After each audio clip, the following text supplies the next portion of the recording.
I definitely did not embrace my natural hair. Growing up, all my friends, they were either white or Latina, like with straight hair. So I would see them and I was like, I want my hair to lay like that. Like, if you know anything about like Dominicans and hair, is that they will slay your hair and press your hair and flatten your hair until like there's not a single curl left. So basically I started doing that when I was really young, and I really liked my hair when it was straight because that's kind of what people told me was like cute. Like if I was going somewhere, they would be like, oh yeah, let's straighten your hair, let's send you to the salon. So from the time that I was little up until 8th grade, I was just straightening my hair. First, it was just with just the blow dryer. Then I graduated to the flat iron, and I was flat ironing once a week.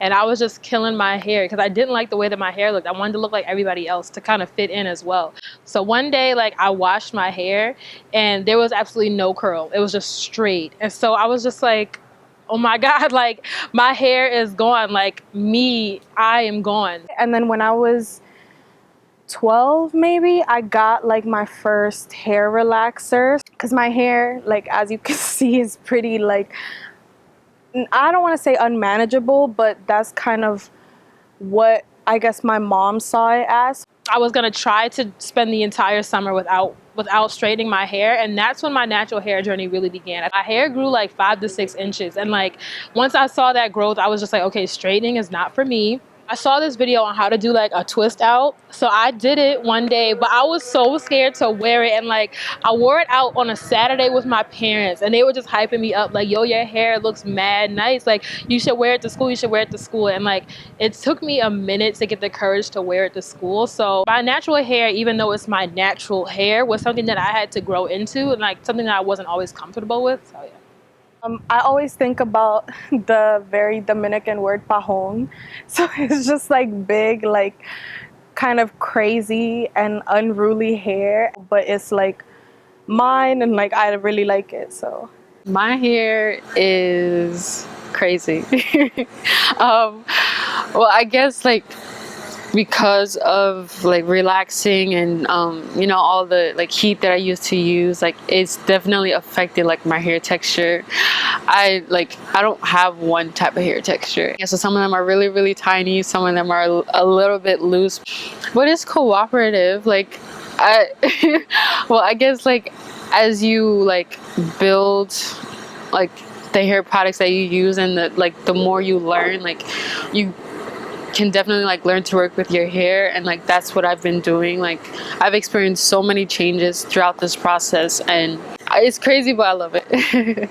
When I was little, I used to get made fun of by my brothers of having really like kinky curly hair. They used to call me like afro. I used to also get really dark, so they used to call me the N-word, and like it was a mess. I used to cry a lot about it. And then when I was in middle school, I Japanese straightened my hair, and I permanently had it straight for like 3-4 years. And then after that, I was like, no, I can't do this. I need to like embrace who I am, and curly hair is definitely part of my personality and who I am. Like I had either straight hair or braided hair, and everyone else thought like, oh, like having your natural hair out or like your curly hair out was like very messy and unprofessional and dirty. People would call me like they would say that like I had like a lion's mane, or like that somebody told me I look like a cave woman. And like my hair isn't different, it's just my hair, and I don't like it when people point out that my hair is so different and try to exoticize my hair, because to me it's just my hair. And so I feel like that's the only thing. I have gotten not a lot of backlash, but a lot of attention from society that I kind of don't really want. I think society, it's not embraced, like straight hair, that's what you see on models, that's what you see on girls, so you see on like magazine covers, and like you don't see that like curly hair that's like messy. When I was like, I used to go to interviews, my mom would be like, straighten your hair, like it looks professional, like all that stuff. And it's just like, why does it look professional? Like that's not, who says that? Like that's not our ideals. I think we have to start being more natural. I've always kind of heard it like, oh, we have a wedding, we have this event, this and this and that, straighten your hair.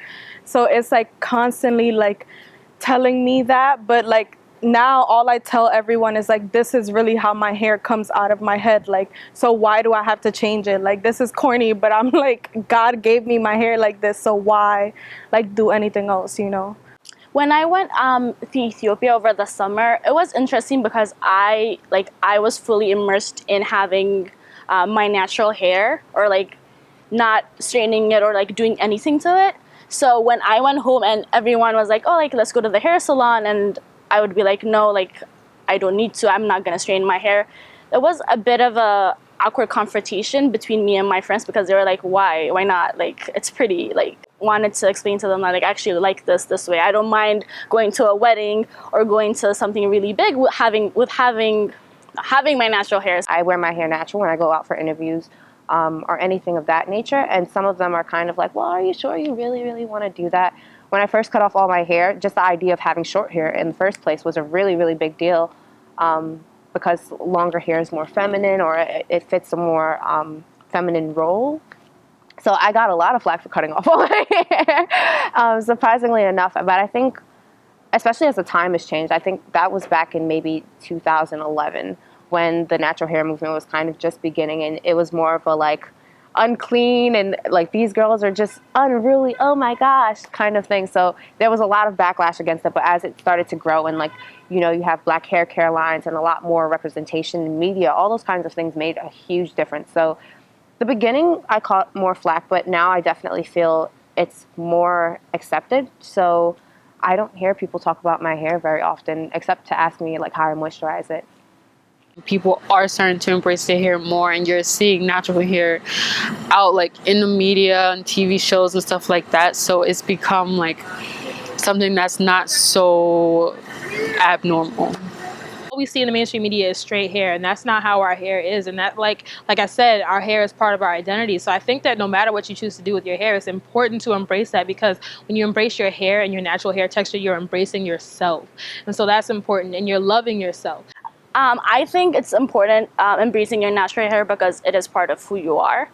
If the hair is growing out of your own scalp, like why wouldn't you accept it? For me, my hair is kind of a part of who I am. So like before, when my hair was always like straight and stuff, like I would always be worried about like not doing too much to mess it up. Like if it was hot and I would go outside, like I wouldn't move too much so I didn't sweat it out. And kind of when I started embracing my curls and stuff, like that became such a part of my appearance that I put a lot of time into. And like, so it's just been really important in my journey to like kind of loving myself for like even the crazy hair that I have. So like the last time I permed my hair was last August, and I don't know, after that, like I kind of decided that this is something that I don't want to do anymore. It's one way for me to kind of like express myself, express who I am, especially like just as being a woman of color. And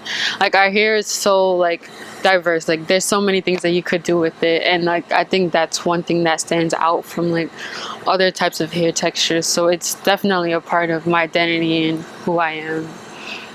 The idea of natural hair is really just the stop policing of your appearance. So especially for people of color, just the idea that you can go out and your appearance can be any reflection that you want it to be. So whether it's embracing your natural hair, whether it's having your hair relaxed or in braids or in dreads, whatever the case may be, I think it's just important for people to own their appearance and not feel like they have to stick to one dichotomy or another in terms of how they present themselves or what that might mean.